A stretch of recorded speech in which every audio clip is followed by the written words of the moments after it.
Hello, Seth. How are you doing today? Doing all right. Little sick from allergies.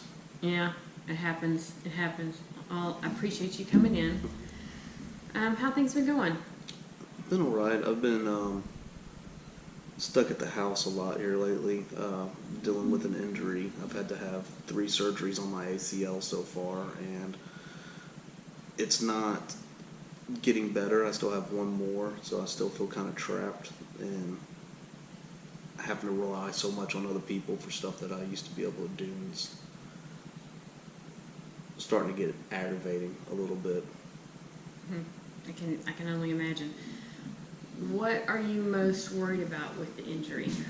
That I hold a specialized position at work, and I'm worried that I won't be able to return to that position because it requires a amount of physical ability and stuff like that I can't do right now, and I won't be able to do right after the surgery. And I'm worried that I'm going to have to go back to work before I'm fully ready to do that, and I won't be able to maintain that specialized position.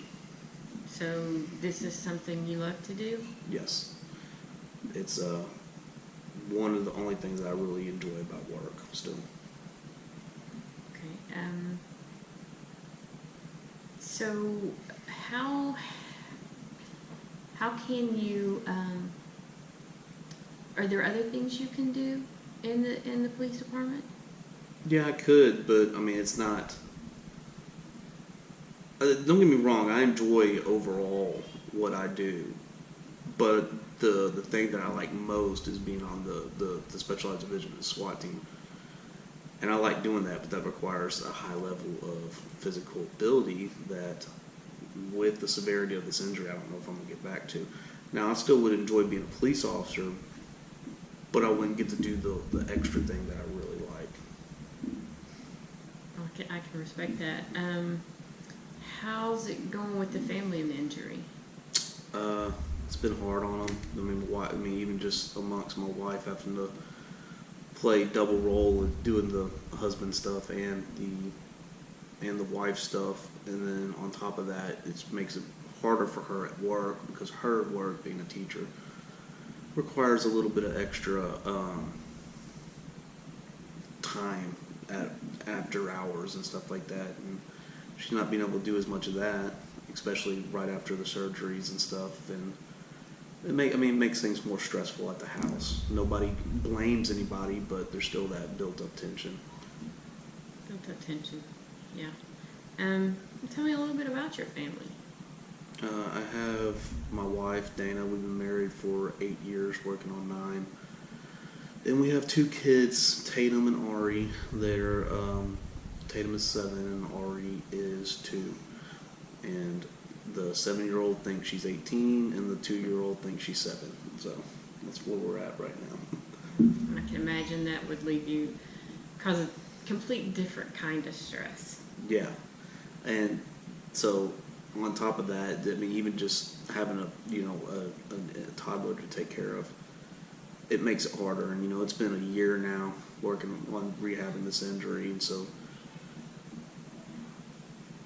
it's been. I mean, like I said, it's just a lot of extra added stress. So I hear what you're saying on being frustrated on both the family level and the work level. What kind of support system do you have? My family. I mean, honestly, I couldn't ask any more from what they do. Even my mom, and most friends have.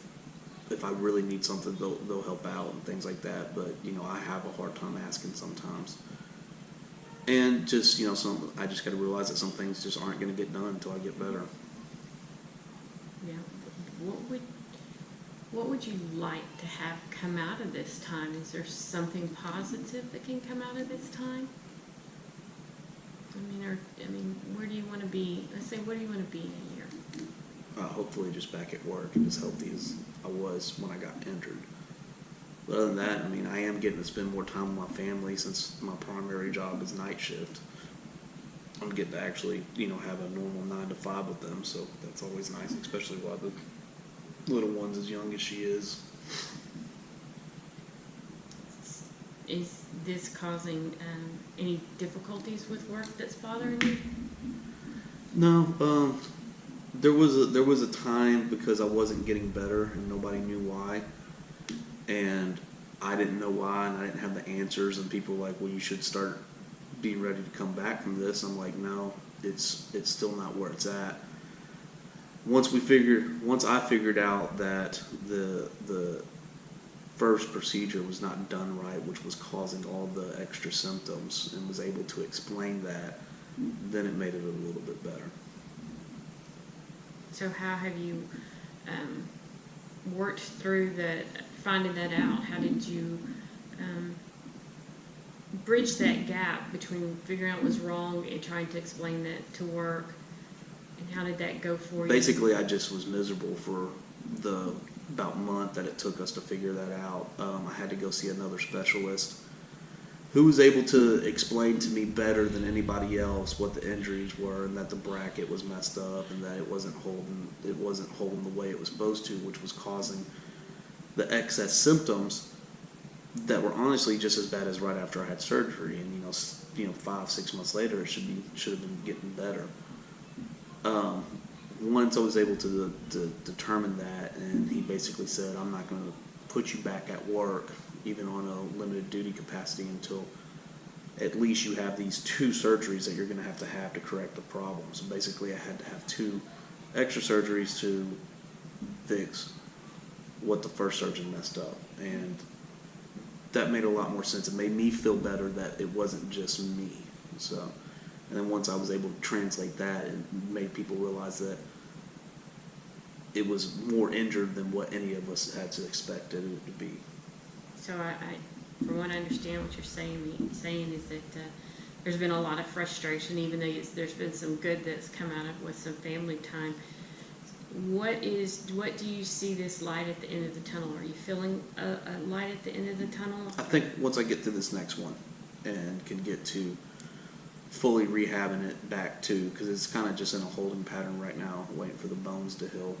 But once I get to this next one, the light will be more visible at the end of the tunnel. And so there's high expectations that you will get back to where you want to be, both Yes. mentally and physically? The one thing I can say is that at work, the lieutenant that's over the SWAT team is very in my corner on this, and has reassured me that unless I come back and feel like I can't do it anymore, there'll always be a spot for me on there. But I don't want to just be on there. I want to be able to do what I was doing before. So, I understand that if you want to be where you were, but if you were just on there, could that fill some needs that you might have and still to be a part of it? yes. But I mean, like I said, I want to get back to where I was, and that's my goal, my personal goal. All right, and but things are going good with the family. It's great that you have a good support system in there with you. Is there anything else that you might be worried about? It might be Just I mean, just little things like around the house. I don't want it to get. It's gotten so far out of hand with some of the things that, once again, I just can't do right now, and that I can't ask other people to do. That I feel it's going to be a little overwhelming when I can first start doing it again, but I'll be able to work through it. great. Sounds like you've got a great support system, and you're seeing a light at the end of the tunnel. So things are starting to turn around for you, and that's really good to hear. I do want to tell you that I appreciate your time, and I'm glad that you came in and talked to me today. And I hope to talk to you again soon.